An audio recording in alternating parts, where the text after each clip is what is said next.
2024 can be your year in property. It can be a big year for you to achieve your goals. There's so much opportunity out there everywhere. Property deals and property investments out there everywhere you look. And in general, we're in a good place. The market has sort of settled down. It's kind of stabilized. We're seeing kind of negligible kind of growth. We're not likely to have any crashes in any time soon. We've got mortgage rates coming down and they're likely to come down even further this year. You've got rents rising continually, which means that you're going to be in a more profitable position from investing. And generally, confidence and sentiment is coming back into the market from buyers and sellers alike. And as with all investing, as I say multiple times on this channel, you cannot time the market. You cannot find that perfect slot with which to start investing. The most important thing you can do is actually get started and stay in it for the long term. That's when the real wins are. The longer you're in it, the more benefits and the more gains that you'll get. So how can you win at property in 2024? Well, I'm not actually going to talk about the market or the economy. I'm actually going to talk about you and ensuring that you're set up and in the best position to ensure that you know where you're going, know what your goals are best place to deliver on those goals and start making some progress in property investing. Because ultimately, it's not about the economy and it is not about the market. I speak to hundreds of clients and mentees every single year, and the theme often is people making excuses and putting blockers up for moving forward and actually investing. And they're saying it's the market or interest rates are high, but ultimately they are just excuses because there's something blocking them internally. They are standing in their own way. They are coming up with objections and looking for excuses, and ultimately is them blocking themselves from moving forward and actually achieving their goals. So I'm going to be talking about 5 ways that you can get out your own way and 5 things that you can put in place to succeed in property in 2024. So the first one is goals. Now, I'm not talking about New Year's resolutions here. I'm talking about proper goals here, proper smart goals which align to your overall vision and mission in life and which align to your 5-10-year goals. The first thing is, if you haven't got a set of 5-10-year goals, if you haven't got a vision board, that's the first place to start. Start with a vision board, then that will give you a kind of set of goals for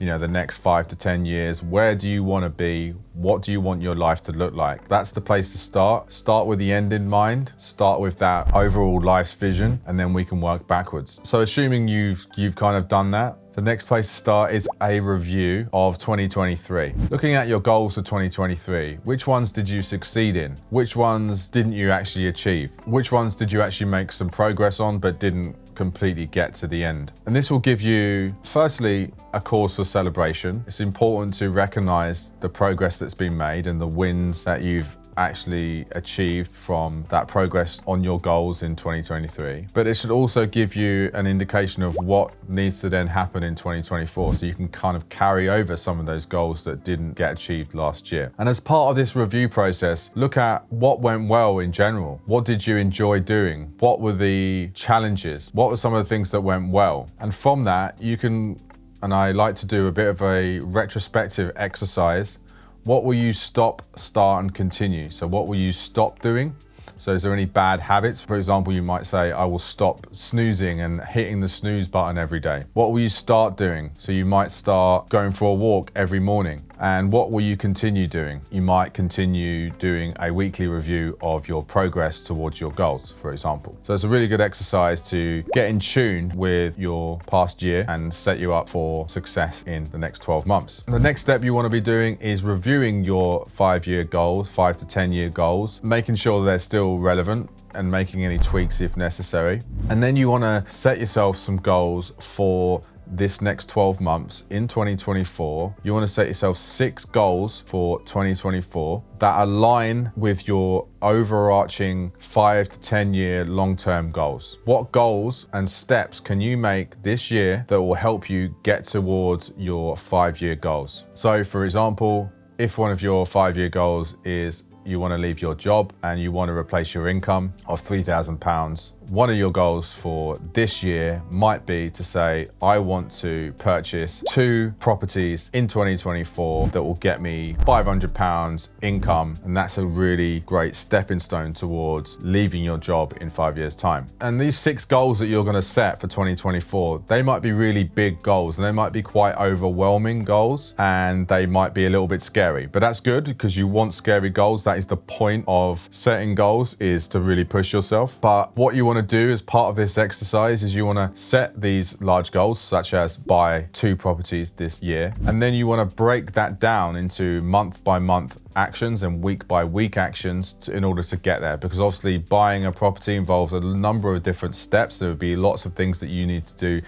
to get there, and you need to break that big goal into smaller manageable goals and smaller manageable actions for you to undertake each week. So it is just about doing those next actions, doing those baby steps in order to help achieve that bigger goal. And the most important thing you need to do is write your goals down. Many studies out there say that writing down your goals increases the likelihood of achieving them. So make sure you write them down and make sure you make them SMART. So SMART stands for specific, measurable, achievable, relevant, and time-bound. For example, you might say, I want to partner with some investors who are going to work with me on purchasing a property. They're going to provide some finance for it. For example, I'm going to look for investors to partner with on one property deal in 2024 by attending 12 property networking events, and I'm going to attend an event every month. That is a SMART goal. Write down your goals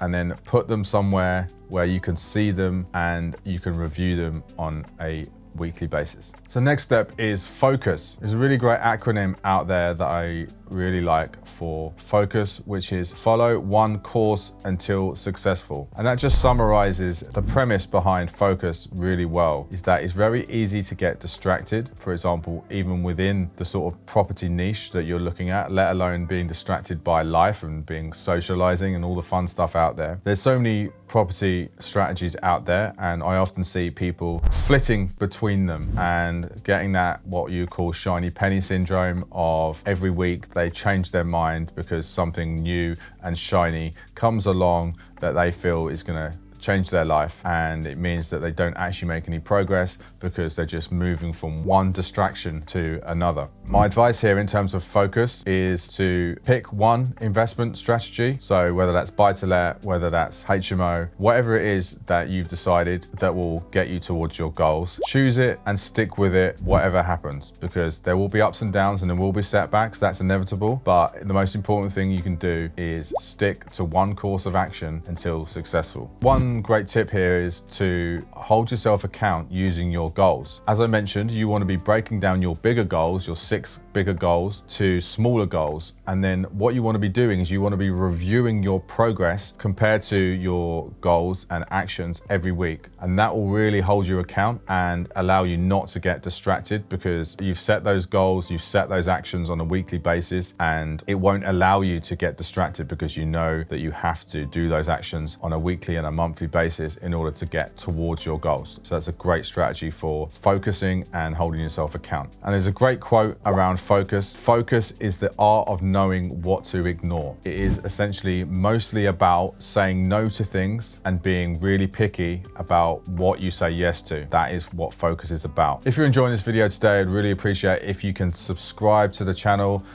All your support means so much, so thank you. The next one is about being realistic. Now, I am definitely suffer from this as well, and the fact that in life in general and in professional realm and in work, we always feel that we can achieve more than we actually can. And we often set ourselves too many goals, too many actions on a daily basis, for example, and we only get through maybe 30% of that list on a daily basis. And it's the same with goals and actions across across the year and on a monthly basis, we don't ever achieve as much as we think we're going to achieve, that is kind of just normal. So it's actually more important and more prudent to actually just be more realistic about what can be achieved. And that's why I suggested setting 6 goals for your year rather than say 12. So a goal every other month rather than a goal every month, because it's more important to be realistic, but also be not stretched with your time, stretched thin, because essentially if you're stretched thin with your time and trying to do too much and trying to say yes to everything, then you're ultimately going to not achieve everything, or you're going to do everything at a 50% capacity, and actually it's not going to be as good as it could be if you were trying to do less. I'm not saying not to be ambitious with your goals, but you can be ambitious but realistic at the same time. For example, I mentor property investors, and some people come to me and say, yeah, I want to achieve £10,000 income from property in 12 months from a standing start. That's very ambitious and very unrealistic at the same time from a standing start.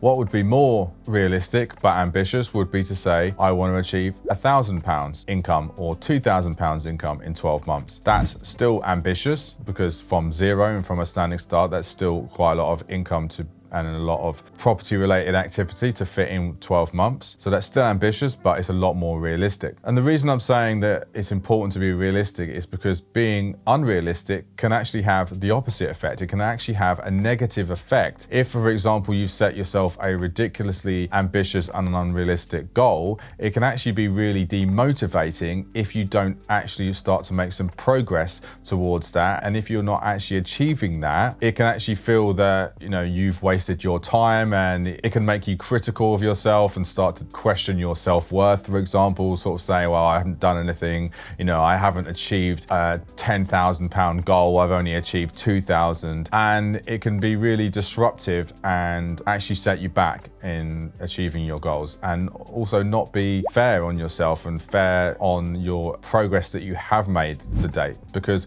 humans are very much motivated by progress, which is why they always say to celebrate the small wins, because it's important to keep seeing progress and keep seeing success, however small, in your journey, and that's what helps to form good habits as well. The other thing I'd say here to do with goals and being realistic is actually to be patient, because property and business in general can be filled with ups and downs. It can be filled with setbacks, and things come up that you don't expect. Life is great at throwing in curveballs, which you don't expect, and that's why it relates to, firstly, being patient and accepting that things will come up. One of the reasons we can often achieve less than we expect to be able to achieve is because setbacks happen and things don't always happen the way we planned them. There's that saying, best laid plans, and that's all to do with the fact that things don't always go as we expect them to go, and the journey will be bumpy, and it will be not a linear path to success. It will be very much up and down. So therefore, it's important to be patient. If you stick to your goals and stick to your actions, are going to lead you towards your goals and making progress, success will come. Your goals will be met eventually, even if you have some setbacks along the way, even if it takes longer than you expect. Don't get disheartened when setbacks happen. That's kind of natural and part of the process. The last point is very much related to what I was saying around patience. And this is all to do with enjoying the journey towards your goals and recognizing that is as important as the destination itself. It's so important to celebrate the wins along the way, because ultimately life is too short. And if you're just all about the destination, so whether the destination is a Ferrari, but it takes you 10 years to get to the Ferrari, does that mean you're not going to enjoy the 10-year journey to get to the Ferrari, and that your happiness and your life will be made once you get that Ferrari? Life is far too short to essentially wish that 10-year period away. So it's so important that you actually enjoy the ride and enjoy the progress towards getting that Ferrari or whatever goal that you've set in your life. Celebrating the wins is so important because you're celebrating the successes and celebrating the progress that you're making, but then also recognizing that and accepting that there will be setbacks and there will be challenges along the way. Those will cause you anger, frustration, upset, and you'll need to be patient, and ultimately all of that emotion will probably mean that there will be times when you want to quit and you feel that it's not worth it, but recognize that actually that is an important moment and that is a pivotal moment. And if you don't quit, you will ultimately end up succeeding. And it is those moments, those low points that actually are the turning points in our lives. And those moments when we don't quit are actually more important than wins and some of the progress along the way, because by not quitting, you're gonna achieve your goals. But if you quit, then you're obviously not gonna achieve your goals. So it's just important about keeping going and not giving up. There is a great quote from Walt Disney actually, which says this much more eloquently than I've just put it, which is the difference between winning and losing is often not quitting. So don't give up, keep going. Setbacks will come up, obstacles will get in your way, but if you don't quit, then you ultimately will succeed. And a lot of what I've just said is about focusing on you and what you can control, and essentially ignoring everything else around, ignoring all of the noise, all of the distraction, and all of the comparison and everyone else out there who you are trying to compare yourself with. I would say stick in your own lane, enjoy the ride, and don't compare yourself to others. Everyone is in their own path, everyone's in their own race, and stick to your own race and control what you can control. This will mean that you will win, and you will win in property in 2024 and beyond. So good luck. Hi guys, so we've come to an end of another video. If you've enjoyed today, I would really appreciate it if you can subscribe to our channel. All your support means the world to us, and we are trying to grow this channel. So if you can subscribe and do it, it would be a massive favor. So thanks very much in advance, and see you soon.